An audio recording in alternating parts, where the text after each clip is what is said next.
Peace, family.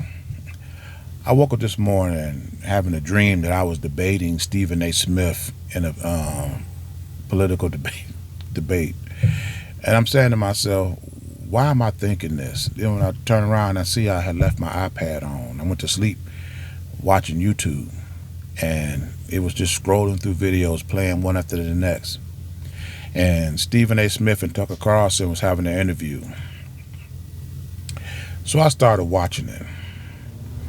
And Stephen A. Smith had asked Tucker Carlson, how do we address the gap between blacks and whites? He said whites have like a 50-yard head start on blacks for a long time.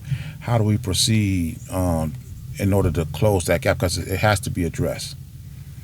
And Tucker Carlson said, well, the first thing we got to do is not label all whites racist. Well, let me say this. The first thing that we need to do is not have this conversation with a person like Stephen A. Smith. I am not having no discussions with a person who made a career on just giving his opinion on sports. Stephen A. Smith is 6'6", roughly. Never good enough to play professional sports, but you're paid $100 million to talk about it.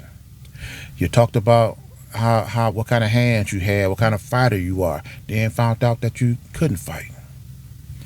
Now you talking about you want to be run for president of the United States, and you know nothing about politics. The first thing we need to do is, like I say, we can have a conversation about this with no pretender. We need somebody to know what the F they're talking about. And Stephen A. Smith is the exact opposite of knowledge in this area. Now, if Tucker Carlson had asked, tell myself, we can't label all white people racist in defense of the gap between blacks and whites, I'm going to say this. I am going to label all white people racist. And why is that? If you went to the doctor and he asked you this high blood pressure, heart disease, kidney disease, mesothelioma, whatever, running your family. If you said to my mother, my father, my grandmother, my grandfather, my great-grandmother, my great-grandfather all had this, all had that, they suffer from this, obesity, cancer, diabetes, lung cancer, whatever, and you show up and you've been eating the same foods, living in the same community, drinking the same drinks, celebrating the same holidays, doing the same thing that your foreparents did before you, how are you not susceptible to all the things that your family has done? It would be impossible for the doctor to say that you are going to escape the tragedies that your forefathers have had. It's impossible for him to do that.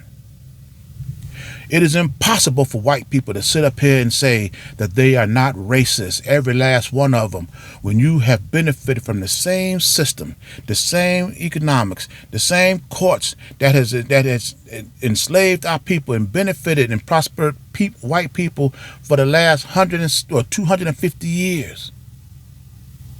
You haven't changed nothing that your ancestors have utilized in this country to maintain your advantage. But yet, and still, you want to sit up here and say, now, oh, you're not racist? It's impossible for you to be. Have you ever offered blacks an alternative to the courts, an alternative to the government, an alternative to the businesses, the industries, the economics that y'all participate in, and blacks start their own? Have any white person ever offered that? Suggested that? Of course not. Because the racism that's in every white person, the only reason why they all don't exude it, because it's not necessary for them to exude it. But whenever they need a racist to take over, to maintain their economic advantage, their political advantage, their industrial advantage, one always becomes available. So it's just a matter of time before it happens. And see, and Tucker Carlson want to talk about let's rely on the Constitution, the laws of this country. When this country was established 250 years ago, there was no laws, no protections offered in it that would address the needs and interests of black people in this country. This Constitution was argued, debated, discussed, forged, and validated without no considerations for black people. And now here we are today, 250 years later. We are living up under the protections of the Constitution. We are last in every economic, political, judicial industry, and you still want black people to adhere to the Constitution? See, they want black people to follow their laws because they know if we do that, they'll never close the gap. This distance will always be between blacks. It will never change. And see, and Tucker Carlson was talking about I don't believe in racism. I believe in treating everybody the same. I don't believe in whites being racist towards blacks, blacks being racist towards whites. I don't believe in racism of any kind. So that's why I don't believe in taking from one race of people to give to another. And look, first of all, nobody's talking about taking anything from anybody. The only thing that I want to take from white people is their ability to determine how we educate our own, how we provide for our own health, how we manufacture our own goods and services, how we feed ourselves, and how we govern our own affairs. These are things that white people have no authority having over any other race, especially black people. Now, if you want to talk about something beyond that, then we can have a conversation.